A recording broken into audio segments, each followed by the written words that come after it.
The first time I saw the Steel Mace 360, I knew I had to master this exercise because it just looked badass. I mean, seriously, the tool looked like something straight out of the Last Kingdom, but I had never touched a steel mace before. So naturally, I did what any well-educated exercise science major with years of experience coaching would do. I ignored my own advice and just about ripped my shoulder out of the socket trying to perform the exercise with zero progression. Oh, I didn't see that coming. And perhaps you have done something similar, but if you stick around to the end of this video, I'll show you the exact progression I used to master this movement quickly and safely after my initial attempt, so you can confidently add this exercise to your training arsenal. But first, we need to address something massively important with this exercise. Normally, when we are learning a new technique, it's easy to slow it down, but when you're swinging a mace around your head, you've probably noticed that the movement requires a lot of momentum, which makes slowing it down difficult. And that, my friend, is where the kettlebell comes in, and where I started my journey to the 360, because the implement is much easier to control, and you can easily slow the exercise down. First things first, when practicing this movement with the kettlebell, relax the shoulders and bring your hands down by your belt line. From here, we are simply going to rotate our left shoulder forward and establish an extremely important rule. Whatever shoulder you rotate forward will be the side of the body that the kettlebell or the head of your mace goes over first, and your hands will start raising up towards the opposite direction. In other words, if your left shoulder rotates forward, your kettlebell will lead left and your hands will lead right in the current progression. Now, as soon as your hands are about to exceed head height, you are going to bend your elbows, keeping your upper arms tight to the head and your hands behind the base of the neck. Once in this position, you are simply going to rotate your shoulders so the opposite shoulder faces forward, before pulling the kettlebell back down towards your belt line and squaring up your shoulders again. And just like that, you already have all the moving components that make up the Steel Mace 360. And because you are holding a kettlebell, you can start slowly and gradually increase the speed until you perform a full speed 360 with the kettlebell. But there's still a couple problems. One, with a kettlebell, our hands are side by side. When holding onto a mace, they're stacked on top of one another. And two, the weight is distributed much further from the handle in a mace, which gives the exercise an entirely different feel.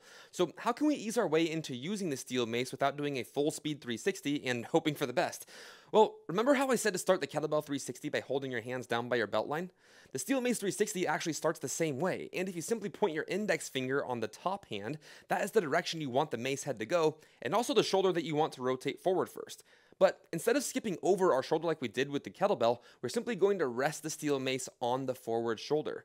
From here, the rest of our rules apply.